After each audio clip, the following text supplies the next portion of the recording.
সে বক্তব্য দিবে তখনই তারা স্লোগানের উপরে স্লোগান দিচ্ছে। সাংবাদিকদের এক পর্যায়ে ধাক্কা দেয় আর এই ধরনের নেতাকর্মী এই দলের ভিতর না থাকুক সেটাই আমরা চাচ্ছি। বিমানবন্দর ভিআইপি গেটে প্রধান উপদেষ্টার যারা সফর সঙ্গী ছিলেন, প্রধান উপদেষ্টা বের হয়ে যাওয়ার পরে তারা বাকি যে সফর সঙ্গী বিএনপি এবং এনসিপির নেতাকর্মী যারা রয়েছেন তারা বের হয়েছে। তো এনসিপি নেতাকর্মী বের হওয়ার আগে বিএনপির একজন নেতা বের হচ্ছিলেন, তার বক্তব্য আমরা নিচ্ছিলাম সেখানে। একেবারে খুবই পাশেই দাঁড়িয়ে এনসিপি নেতাকর্মীরা স্লোগান দিচ্ছিলেন।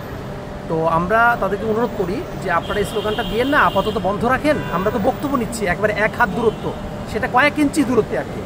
তো আমরা তাদেরকে অনুরোধ করেছিলাম এনসিপি নেতাকর্মীকে যে আপনারা বক্তব্য দিলে আমরা যে বক্তব্য নিচ্ছি সেই বক্তব্য নিতে পারবো না, এটা বাধাগ্রস্ত হচ্ছে, আমাদের কাজে ব্যাঘাত ঘটছে। তারা আসলে এটা শোনেননি। বারবার অনুরোধ করার পর একজন সংবাদকর্মী তাদেরকে এরপরেও অনুরোধ করেন, অনুরোধ করলে তারা শোনেন নাই, বরঞ্চ তারপর চড়াও হন এবং তার গায়ে হাত তোলেন। বিষয়টা আমরা প্রতিবাদ জানিয়েছি এবং ইনস্ট্যান্ট তাদের যে অনুষ্ঠান ছিল সেটা আমরা সকল সংবাদকর্মী এটা বর্জন করেছি। এইখানে আমরা আপনারা তো একই কথা বারে বারে বলতেছি, দীর্ঘ 2 ঘন্টা যাবত আমরা নিউজ কভারেজ দিতে বসে থাকি। ঠিক আছে, আপনি তো জানেনই, এর থেকে আরো বেশি টাইম আমরা বসে থাকি। আমাদের তো এটা তো আমাদের কর্ম, বাট আমাদের তো কষ্ট হয়, তাই না? আমরা এত কষ্ট করে আমরা নিউজ কভারেজ দিতে বসে থাকি। এইখানে আসছি আমরা সবাই, যখন সে বক্তব্য দিবে তখনই তারা স্লোগানের উপরে স্লোগান দিচ্ছে। আমরা যে বক্তব্য দিব তার কোনো কিছুই শোনা যাচ্ছিল না। হ্যাঁ, দেন আমাদের এক সাংবাদিক হয়তো বা তাদেরকে বলছে, ভাইয়া একটু স্লোগানটা পড়ে দেন আর বক্তব্যটা নিয়ে, এমন কিছু একটা, কারণ আমরাও তো তখন বক্তব্য নিচ্ছিলাম। হ্যাঁ, হঠাৎ করে তারা আমাদের সহকর্মীর গায়ে মানে আচরণ করছে, খারাপ আচরণ করছে। একমাত্র স্মার্ট সিটি বসুন্ধরা, আধুনিকতায় এক ধাপ এগিয়ে।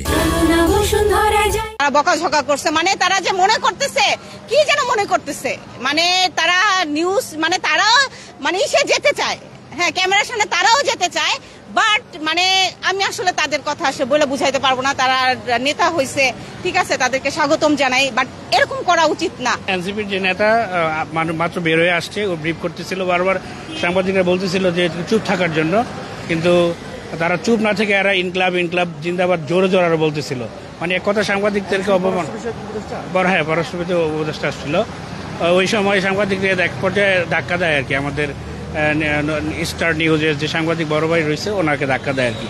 এই পর্যায়ে সাংবাদিকরা সবাই নিউজ বয়কট করে একসাথে এক সাইডে চলে আসছে। আমি সকাল থেকে এখান থেকে আমরা উপস্থিত সাংবাদিকরা, তো এখানে ভিআইপি গেট থেকে যারা ডক্টর যারা আসবে তাদের অপেক্ষা মানে আমরা ছিলাম।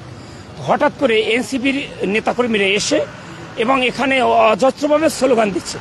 এই স্লোগান আমরা যখন বলি এবং আক্তার মিয়া বক্তব্য দিচ্ছে, সেই বক্তব্যের পরিপ্রেক্ষিতে আমাদের এক সংবাদকর্মী সে বলে যে ভাই স্লোগানটা একটু স্লো করেন, আমাদের বক্তৃতা নিচ্ছে, আমাদের কাজে ব্যাঘাত ঘটতেছে।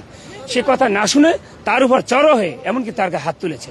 তো কেন, আমরা কি অবহেলিত? আমরা আসছি নিউজ কভারের জন্য, তো আমাদের গায়ে কেন হাত তুলবে? সেটা আমরা বিচার চাচ্ছি। আর এই ধরনের নেতাকর্মী এই দলের ভিতর না থাকুক সেটাই আমরা চাচ্ছি।